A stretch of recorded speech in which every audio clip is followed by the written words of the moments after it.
السلام عليكم ورحمة الله وبركاته. النهاردة هنعمل مع بعض فرخة بتتبيلة حلوة قوي هتعجبكم. ده فطار يومنا، يوم من أيام رمضان. ده عندك طماطم، فلفل، بصل، دبس رمان، عصير ليمون وزيت والتوابل، ملح وفلفل وبهارات وحبهان باودر، ورق لورا باودر، وجنزبيل وروزماري. جربوا يا جماعة الروزماري، حطوه مع التتبيلة بيبقى حلو قوي، وعودين قرنفل. الطبق الصغير ده كان فيه بشر ليمونة. الفرخة دي طبعا مغسولة ومنقوعة كويس، محلول النقع اللي هو مية وملح وسكر وليمون وقشر ليمون، وسيبيها في المحلول ده على قد ما تقدري. بعد ما صفيتها جبت برضو ليمونة بقشرها كده. حاولي تدعكيها في الفرخة، بتدي نكهة حلوة قوي. وهنمسك بقى كل الخضار ده في الخلاط، عليه التوابل وعليه بشر الليمونة والزيت وعصير ليمونتين ودبس رمان. وهنضرب كل الكلام ده كله مع بعضه، وهنتبل بيه الفرخة من كل ناحية فيها. حط شوية دبس رمان يا جماعة، بيدي نكهة حلوة قوي قوي.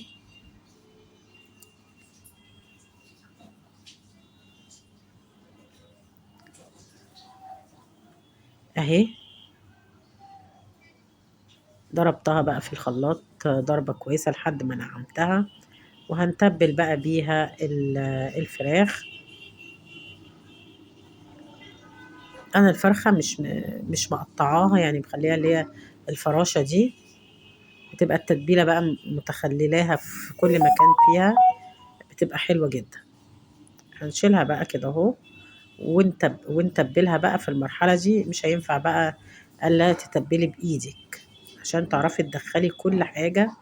بصوا انا عاملة فتحات في الصدر وفي الوراك وفي كل حتة، ودخلي كل التتبيلة بقى وسيبيها بايتة في التتبيلة دي على رف التلاجة من بالليل بقى، من قبل ما تعمليها يعني بيوم. هتلاقيها تفرق معاكي جدا، وهتلاقي اللحم متشرب من التوابل ومن التتبيلة. هتلاقوا طعمها حلو جدا بصراحة، كانت حلوة جدا.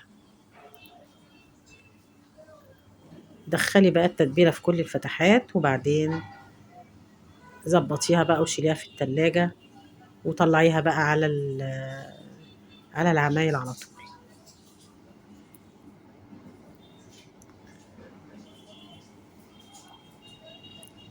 هنحشي بقى شوية محشي جنب الفرخة دي. ده ورق عنب كنت مفرزاه، وبتنجان أبيض وأسود وكوسة وفلفل. ده كان فطارنا أول يوم رمضان زي كل المصريين. أنا هنا عاملة قلب الكوسة بحطه في الحلة من تحت، وبحط العيدان بتاعة الكزبرة عشان بتدي نكهة حلوة قوي. وطبعا ورق العنب بحط ليه العيدان بتاعته. هحشي كام واحدة معاكم كده. طبعا خلطة المحشي كلنا عارفينها، مرضتش اعملها، طبعا كلنا عارفينها. انا عن نفسي بعملها، بصفر البصلاية في زيت، ما بحطش سمنة، في زيت، بنزل عليها بعصير الطماطم بقى وتوابل بقى، ملح وفلفل وبهارات وكمون ونعناع. واسيبها بقى تتسبك لحد ما تأثر خالص. حشيت بقى احشي برضو الكوسة دي طبعا عاملاها بالمقوار من بره، عشان لو فيها رملة او حاجة ما يبقاش فيها المقوار. بيدي شكل حلو، وفي نفس الوقت بيشيل الرملة او اي حاجة. هنحشي بقى قرن فلفل كمان، وبعدين نحشي صباعين 3 ورق عنب مع بعض.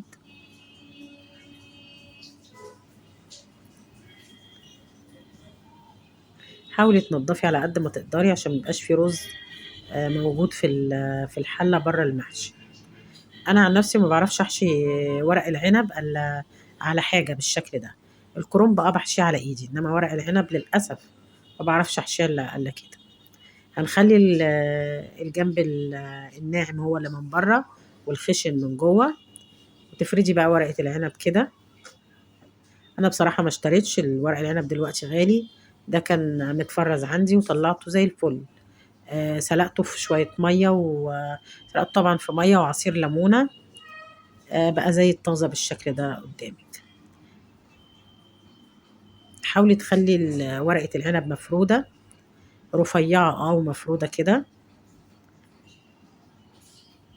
وانتي بتقفلي تحاولي تقفليها عدل اهي بالشكل ده اهو. انا بعملها يعني كبيره شويه طويله بس رفيعه، واقفليها عدل عشان لما تيجي تقلبيها ما تفكش منك. دي ورقه كبيره هقسمها نصين.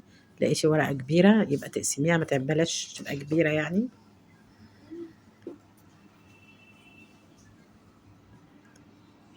اهو بالشكل ده في النص، واقفلي الجناب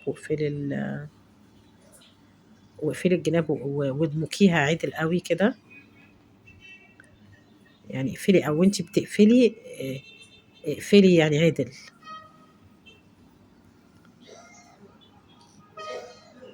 اهي. ده شكلها.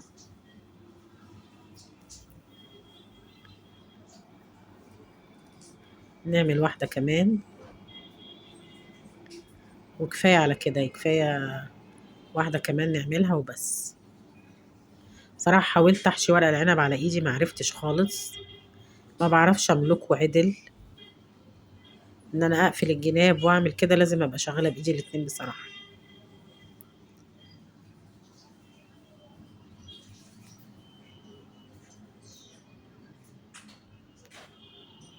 اهي كده احسن بالنسبة لي، او الاسهل بالنسبة لي. كل واحد ومتعود على طريقة بيعمل بيها. خلاص بقى كده خلصت المحشي بقى. احط بقى هنا الفرخة بقى، احطها في الفرن تستوي. دايما بحب الفراخ اللي بعملها مع المحشي احط شويه كزبره خضراء من في الصينيه من تحت. بتدي يا جماعه تست حلوه قوي قوي، جربوها. الفراخ اللي مع المحشي بالذات. و... ومقطعه بصلايه طماطمايه قرن فلفل رومي، واحطهم بقى تحت الفرخه كده نايمه عليهم. كانوا الخضار ده عامل صوص تحتيها روعه. بس بقى احط الفرخه وظبطي الجلد بتاعها عشان يبقى عليها، والتتبيله دي نزليها. وعلى الفرن بقى غطيها بورق زبدة وفويل، وعلى الفرن بقى لحد ما تستوي. وبعدين تكشفي الغطا اللي انت مغطية بيه، وتسيبيها بقى تتحمر تحت الشواية. بس ظبطي بس شكل الجلد عليها عشان ما يبقاش، عشان يبقى شكلها النهائي كويس. وبس كده. هحط بقى عودين قرنفل، ورقتين لورا، فصين حبهان ينكهوا. انا حاطه ابودر بس بحب احط برضو ايه، بحب احطه صحيح كده اهو. الفراخ يا جماعه لو ما كانتش يعني مخدومه حلو ومتنضفه كويس جدا ومنقوعه، هتحسي بيها تحسي فيها بريحه زفاره. فلازم تبقى متظبطه. اهو ده شكل المحشي بعد ما استوى، والفرخه. وحمرت شويه سمبوسه وسلطه طحينه وخشاف. وده كان فطارنا اول يوم رمضان. فطار المصريين كلهم، فطار بسيط. آه ربنا يا رب يعيد رمضان أعوام وأعوام علينا وإحنا بخير، ويجعله شهر خير وبركة على الجميع. لو عجبتكم الحلقة ما تنسونيش في اللايك والشير والسبسكرايب.